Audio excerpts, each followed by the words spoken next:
years in New Zealand working in the industry. I was in New Zealand when this project started to grow traction, and so I was actually in New Zealand when doing site evaluations. So a whole lot of Google Earth and a lot of soil maps. But effectively what we were looking for was it had to have sandy soils.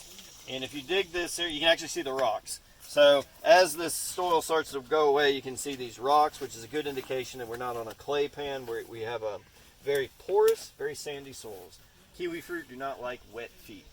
In places of the orchard where they're in the low bottom, where the water doesn't perk down, I have little death zones. I call them death valleys. And so we had to have sandy soils. We had to have adequate water. We have a massive irrigation system. It relies on frost protection to protect the vines during the spring, and I'll explain that in a moment. I won't get on that tangent. And we had to have it for the microjets. So we had to have a significant water resource. This site has 16 acres of water behind you, and it's got 37-acre water reservoir out the back, and then a couple of other 3-acre ponds. Massive water resource. So we had to have the water, we had to have the soils. A bonus was that we are in a fairly elevated area. We're not out in the Tallapoosa. We got to know when the fruit's ready. How do you know when kiwi fruit's ready? It's not like a peach. It doesn't change color. You can't just look at it and say that fruit's ready. So what we do, or I do, is I'll go through and I harvest a sample, 90 fruit from what I call a maturity area, which is a group of blocks that I think are very similar and I expect for them to behave similarly. Watch out for the fire. Didn't see that.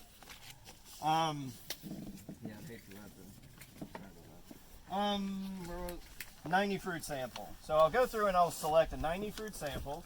I try to make it random. I make it a blind sample. So I'll come into the orchard with my four-wheeler and I'll hold my hand up, and when my fruit touches it, I don't think about it, I just pull it off. And so I'm trying to get a random sample that represents, and I spread it out. So 90 fruit spread across this whole field means I'm going to be like every 10 bays and probably every third row, and I'm going to zigzag my way through. I'm going to get my 90 fruit sample. Once I have my 90 fruit sample, I take it back to my office/lab, and I start to cut the fruit open. And what I'm looking for, who's got a pocket knife on them? You, sir? Cut that in half.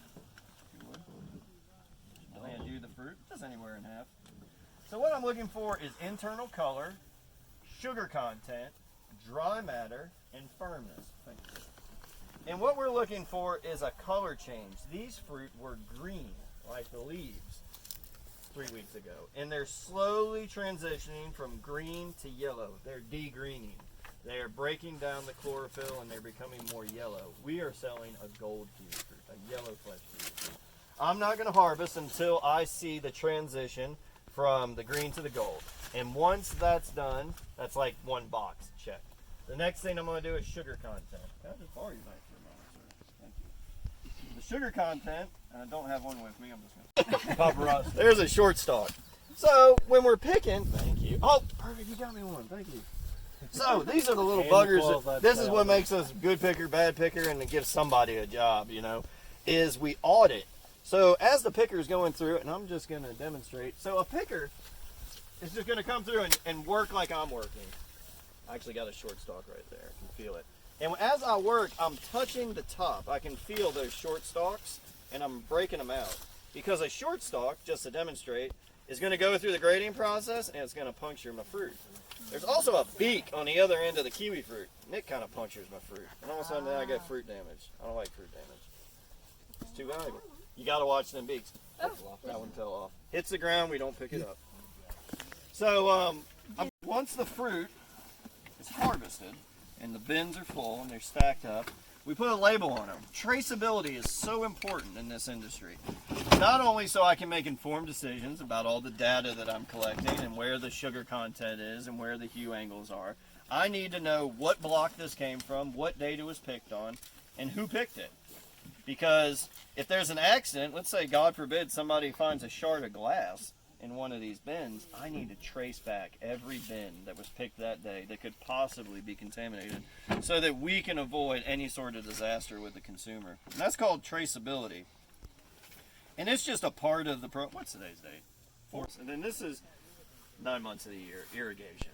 Every vine has one, 241 of them per acre. Has a wetting pattern, like your feet would be getting wet, my feet would be getting wet. It's kind of that sort of pattern. And They produce 6 gallons an hour, and there's 241 per acre. It's about 24 gallons a minute per acre, so much less than this system. I can run one pump and do a lot of acres. I got to run several pumps to do a lot of acres with this one. Are these grafted? Yes, every vine is grafted. And That's kind of something I'll talk about when we're over there. so what is lines habitated by fish, or are they just still ponds? They're full of fish. And what is the life expectancy of this? I've had orchards. I mean, collect winter wood. It'll be dormant. It'll be the correct root, the correct variety. In this case, AU Gulf Coast. Keep all track of that. I've got nice bud sticks, you know, the size of my pinky. And then I come in here and I top graft the plant. Depending on its diameter, I'll either use a cleft graft, which is split the trunk and then insert 2 one-bud scions on either side. That's pretty rare because we don't usually have plants that big that time of year.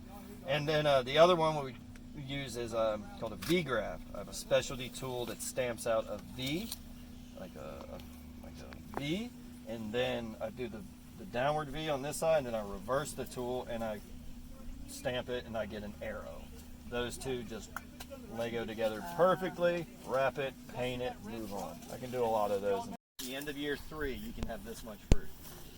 So, and that typically you wouldn't be able to do this by year 5 if under a conventional pruning method without use of string. So with that extra input of 2,000 an acre and stringing labor and all the bells and whistles, we can speed up the process by 2 years. So that's why we use stringing. And at the end of year 3, you can have this much fruit.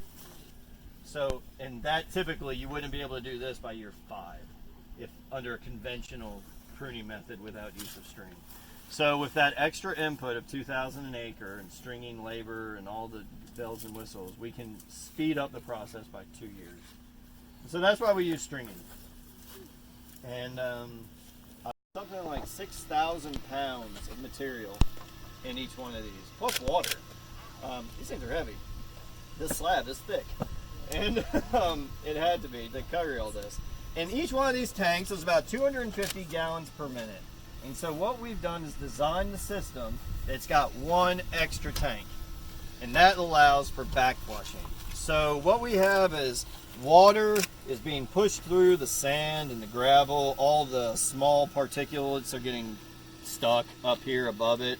Clean water is coming out the bottom and it's going into the irrigation system. As these things start to clog up, what we tend to get is a pressure differential.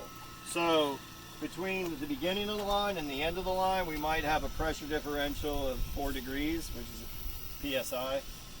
4.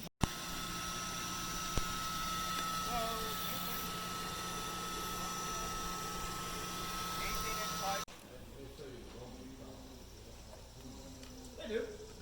They got their clean. They're a funny little thing. They're a ground dwelling bee.